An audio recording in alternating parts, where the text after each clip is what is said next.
Boa tarde a todos. Nós agora vamos dar início ao trabalho de exercícios aplicados da disciplina de EDO, Equações Diferenciais.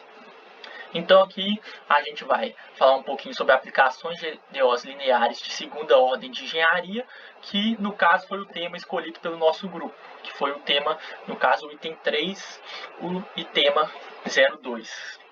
Aqui, no caso, o nosso professor é o Luiz Otávio Rodrigues Alves Sereno e os integrantes do grupo são Bernardo Coutinho, Eduardo Queiroz, Luiz Guilherme, Luiz Henrique e Matheus Ward.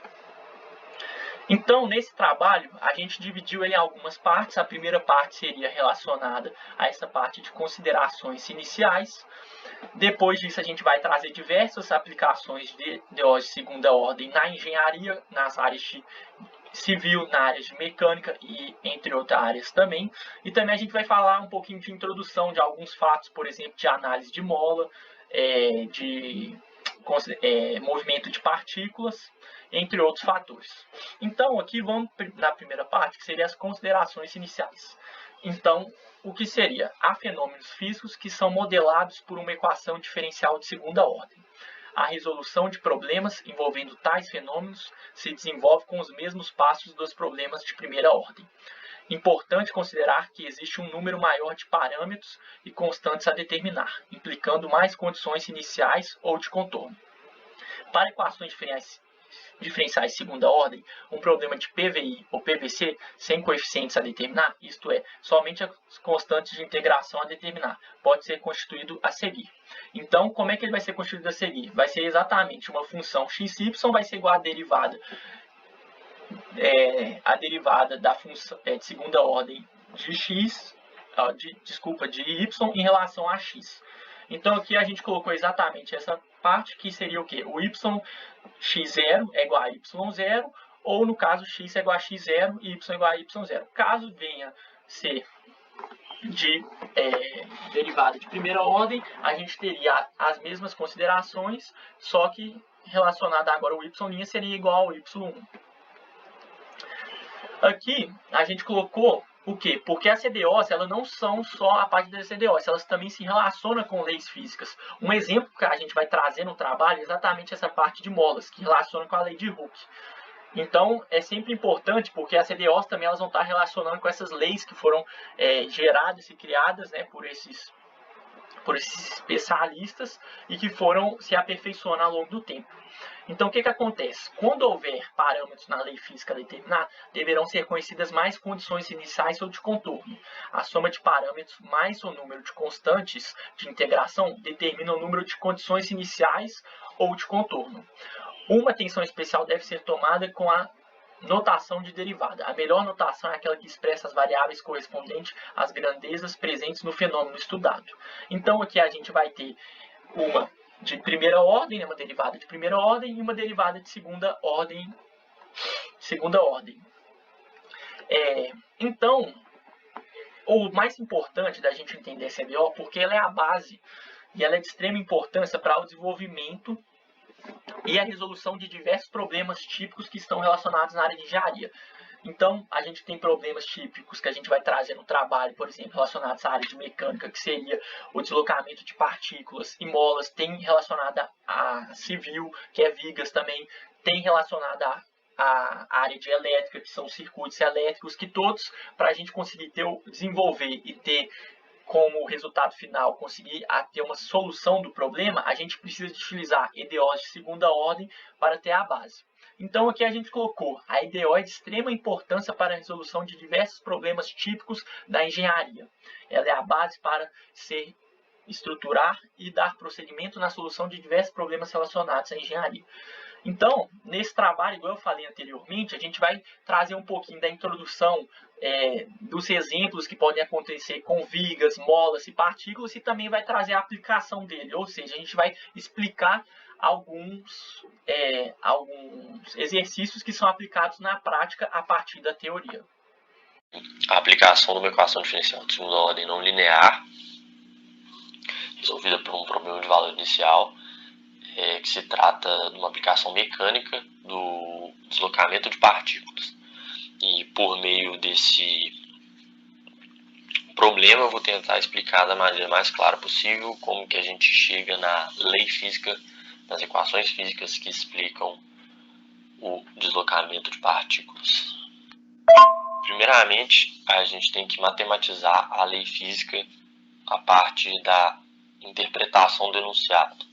Primeiramente, a gente identifica as variáveis, que no caso são a aceleração, a velocidade em função da posição, velocidade em função do tempo e a posição. E com elas, a gente determina os outros parâmetros.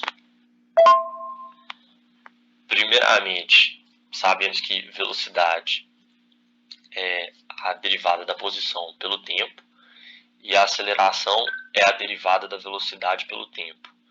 Assim, sabemos que a aceleração também é a derivada segunda da posição pela derivada segunda do tempo. E nós podemos, e também sabemos que a força resultante, nesse caso, pode ser expressa pela segunda lei de Newton, como tem nos dados do problema, que é menos 4 mx elevado a menos 3, sendo x maior ou igual a zero sempre. Como já temos conhecimento, força também é igual a massa vezes aceleração. E ao igualarmos massa vezes aceleração com a equação que temos no enunciado, que é menos 4 mx elevado a menos 3, chegamos à conclusão de que a aceleração é menos 4x elevado a menos 3. Ao usarmos a equação previamente encontrada para a aceleração e igualar com a encontrada utilizando a força resultante, nós podemos chegar numa equação em que a derivada da velocidade sobre a posição, na derivada da posição vezes a velocidade é igual à aceleração. E no caso, a aceleração que encontramos é menos 4x elevado a menos 3. Dessa equação, integrando, nós chegamos à equação de que a velocidade ao quadrado é igual a menos 4x2 mais uma constante. E com isso, a gente emprega a condição inicial, em que o x é igual a 2 centímetros e a velocidade é igual a menos raiz de 3 centímetros. Ao aplicarmos isso, a gente, resolvendo esse problema, nós chegamos a que a constante 1 seria igual a 2. E, consequentemente, nós encontramos que a velocidade ao quadrado é igual a 4 elevado a 4 vezes x elevado a menos 2 mais 2, que é a constante 1. E tirando a raiz disso tudo, chegamos que a velocidade é igual a menos 4 raiz de 4 sobre x2 mais 2. A velocidade, nesse caso, se mostra negativa, uma vez que o sentido de deslocamento da partícula é contrário ao sentido positivo, a orientação positiva, para a direita do eixo x. Para calcular o deslocamento, sabendo, como previamente demonstrado, que a velocidade é a derivada do posicionamento sobre a derivada do tempo, e também, após acharmos a equação para a velocidade da partícula usando o problema de valor inicial, nós podemos igualar as duas equações e chegar a um resultado de que menos meio raiz de 4 mais 2x2 é igual a t mais c4, em que essa constante 4 é composta pela constante 3 da derivada do tempo e a constante 2, que é da integral do tempo e da integral do posicionamento, no caso do posicionamento da posição em relação a x. Assim, tomando a condição inicial em que o tempo é 0 e a posição é 2 centímetros, nós determinamos o C4 como menos raiz de 3. E jogando isso novamente na equação, nós chegamos que o valor de x, que no caso é o deslocamento, é raiz de 2, abre parênteses, raiz de 3 menos t, fecha parênteses ao quadrado, menos 1. E Sabemos também que o x é positivo, ou seja, o deslocamento ocorre no sentido do x, do sentido positivo para o x, no caso, o lado direito. Por final, essas são todas as equações que definem um modelo, achadas previamente como explicado, e, consequentemente, você também pode achar diversas outras isolando certos termos, ou igualando alguns termos. Começar um pouco falando da introdução da vibração de molas. E na vibração de molas, a gente tem que a movimentação de um objeto preso a uma mola, horizontalmente ou verticalmente, isso aí seriam os tipos, né, de mola, constitui o fenômeno de vibração de molas. Em uma posição de equilíbrio, não há movimentação, ou seja, o y é igual a zero, a mola sem vibração e sem força incidindo nela. A mola vibra com dois tipos de movimento, de expansão ou compressão. Você pode esticar a mola ou você pode comprimir. É assim que é o único tipo de movimento que acontece com ela. Esse movimento ele pode ocorrer tanto horizontalmente quanto verticalmente. E a gente selecionou aqui, no caso, três tipos de movimento. O movimento harmônico simples, que eu vou dar uma passada, acho que eu vou dar uma passada nele rápida. Vibrações amortecidas e vibrações forçadas. Eu vou falar um pouco agora do movimento harmônico simples, e ele trata-se de um experimento ideal, pois somente há uma força atuando e ela foi descoberta pelo Hooke, né? A lei de Hooke ela define bem esse movimento. E aí eu vou passar um pouco aqui para vocês como é que ela funciona. Assim, ao comprimir ou esticar a mola, a partir do seu comprimento natural, que é a posição de equilíbrio, né? Segundo Hooke, uma força denominada força restauradora, contrária ao movimento da mola e proporcional ao deslocamento da mesma, com uma constante positiva de proporcionalidade denominada constante de mola. Só há, neste caso ideal, que é o que eu estou falando, essa força restauradora atuando. Então só tem uma força nesse movimento harmônico simples. E essa força ela atuando, a vibração seria perene. Porque o que é perene? Não há força oposta, é uma força só. E a fórmula para essa força restauradora, Fr é igual a menos Ky. E na força vertical seria Kx. Oh não, mentira. Na força vertical é Ky e na força horizontal é Kx. E essa é a lei de Hooke. Fr igual a menos Kx na horizontal e Ky na vertical. A lei vamos falar um pouco da lei física agora, né? Pela segunda lei de Newton, a soma das forças resultantes no sistema é F é igual a massa vezes aceleração, que neste caso é igual à força restauradora, que é a única força do sistema, no sistema denominado massa-mola. No caso, na lei de Hooke, né, a gente vai associar essas duas equações, né? Fr é igual a menos K y e F é igual a ma. Aí a gente tem, substituindo, juntando as duas equações, a gente tem que ma é igual a menos ky, e aí a gente tem que a aceleração é a derivada da posição em relação ao tempo, a derivada segunda da posição em relação ao tempo, então a gente tem que m derivada segunda de y sobre derivada segunda de t é igual a menos ky. Aí isso a gente tem a nossa primeira equação. E aí, para falar um pouco de vibrações amortecedoras, é parecido com vibração, é um movimento harmônico simples, mas com o detalhe que ela é amortecida. E os exemplos práticos que a gente tem seria amortecedores de carro, né, tem o fluido no amortecedor, fluido hidráulico, amortecedor de prédios mais novos, né, essas construções mais novas, principalmente no Japão, eles evitam que, no caso de terremoto, o prédio caia, e aí eles amortecem a toda a força que o terremoto faz sobre o prédio. E tem amortecedores de máquinas em geral. Nessa nova situação, a gente tem aqui que a vibração fica sujeita a uma nova força amortecida por um fluido, né? Ele uma graxa, um elemento e atua no sentido contrário à força, ou seja, se você está esticando uma mola, ela, ao entrar em contato com o fluido, ela diminui a sua velocidade. E isso faz com que a vibração seja freada. E é uma das principais diferenças do movimento harmônico simples. E aí na sua fórmula, o que a gente vai ter é uma força atuante, né?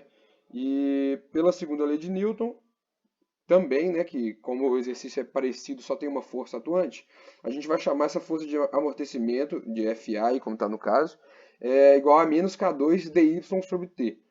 Isso porque ela diminui a velocidade, é uma força contrária à velocidade.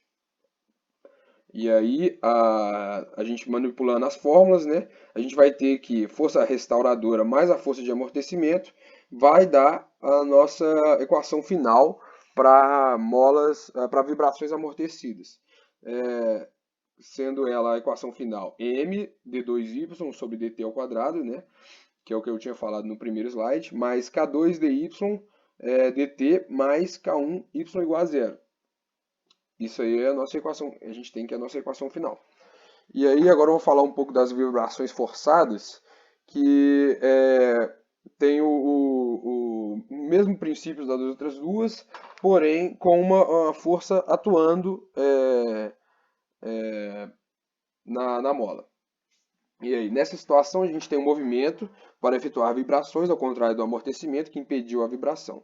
A necessidade de acontecer uma força externa ao sistema, a massa-mola, por um mecanismo, como a gente vai ver nesse diagrama. A gente percebe aí uma mola com peso e um mecanismo fazendo uma força a favor na direção Y, para baixo aí no caso, né? A gente tem uma força F de T.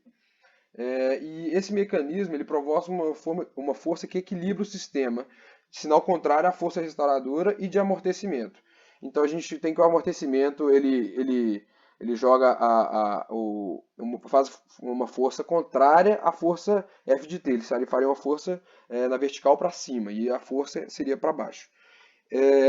Essa força ela é resultante do sistema pela segunda lei de Newton e resulta no equilíbrio, igual eu falei. E aí, tipo assim, para a gente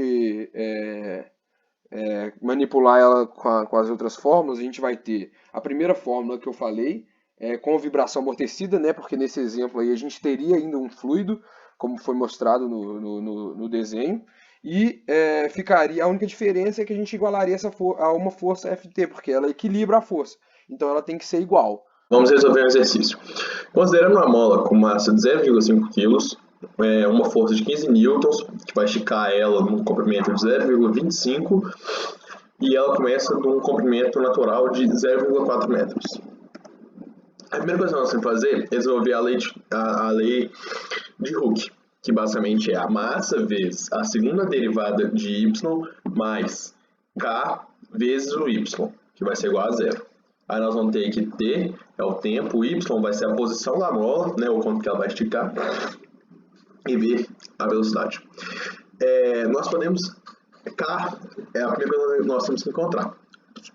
E k é sempre uma constante, que varia de acordo com cada mola que é utilizada. E para encontrar esse k, nós usamos uma forma muito simples, que é F igual a menos k vezes o y. Nós temos o F, que é 15 newtons, e o y, que é 0,25. Com isso, nós conseguimos encontrar que o k, a constante, né, vai ser igual a 60. Então, aí como nós vamos botar as condições iniciais, o valor de k na equação, nós vamos ter que 0,5 vezes a segunda derivada de y mais 60 vezes o y é igual a zero. Aí, as condições iniciais para a são que no t, em 0 minutos, o y é igual a 0,4 metros, e que no t, com 0,0 minutos, v vai ser igual a derivada de y, né, que é o deslocamento, que é a derivada do deslocamento é a velocidade, vai ser igual a 0 metros por minuto. Portanto, se nós pegarmos os coeficientes e considerando da equação e considerar y igual y' igual a r, y duas linhas igual a r quadrado, e botar isso na equação, nós vamos achar que r vai ser igual a mais ou menos 2 raios de 30i. Aí, botando tudo na equação, nós vamos acabar com duas constantes, que é, né, a derivada segunda, fazendo duas vezes, nós vamos ter duas constantes, integrando duas vezes, né? Então, para achar o C1, nós levamos as considerações iniciais de t e de y. Aí nós vamos descobrir que C1 vai ser igual a 0,4, vai ser igual a 0,4. Aí, para calcular C2, nós vamos derivar a posição y e a equação da velocidade.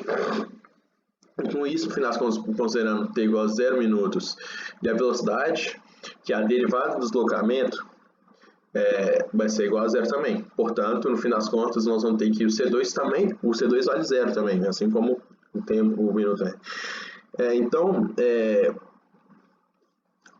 juntando isso, botando as constantes, nós vamos ter que o y vai ser igual a 0,4 cosseno de 2 raiz de 30t. E derivando o y, que é o deslocamento, para achar a velocidade, nós vamos ter que a velocidade vai ser igual a menos 0,8 raiz de 30 seno de 2 raiz de 30t. Oi, eu sou o Luiz Henrique. Vou apresentar aqui agora a aplicação de EDOs lineares de segunda ordem nas situações de estudo de momento fletor, que é um estudo bem comum nas matérias de análise estrutural, resistência dos materiais e em teoria das estruturas. Aqui tem uma breve explicação do que é uma viga engastada, que é uma viga que tem um apoio em uma das extremidades e que as forças podem ser concentradas na outra extremidade ou distribuídas uniformemente ao longo da viga, e que é uma viga biapoiada, né? Que tem dois apoios em cada extremidade. As forças podem ser concentradas na outra extremidade ou distribuídas uniformemente ao longo da viga. É de aplicação principalmente na área da engenharia civil. Aqui está mostrando um exemplo, né? Temos aqui uma viga de comprimento L e mostrando a deflexão que ocorreria aqui no eixo Y.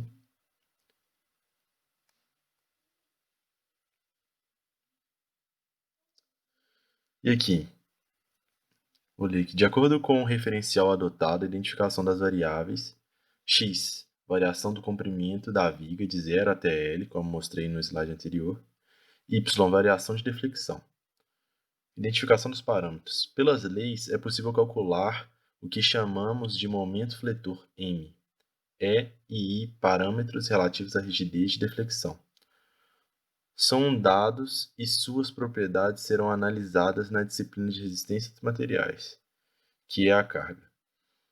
A equação que resulta da deflexão y em função de x, comprimento da viga, é dada por derivada segunda de y em relação a x é igual a momento fletor sobre os parâmetros E e I. M para uma viga engastada cuja força está atuando apenas na extremidade livre a partir do momento de uma força é escrito como momento fletor é igual a menos Q, que é a carga, vezes o comprimento L menos x, né? O eixo x, tá? De comprimento. Aqui está mostrando aqui uma situação aqui onde x e y é igual a zero, não tem deflexão. Está mostrando aqui que a derivada de y em relação a x, aqui a inclinação, ela é zero, porque não tem deflexão aqui, onde x e y são iguais a zero.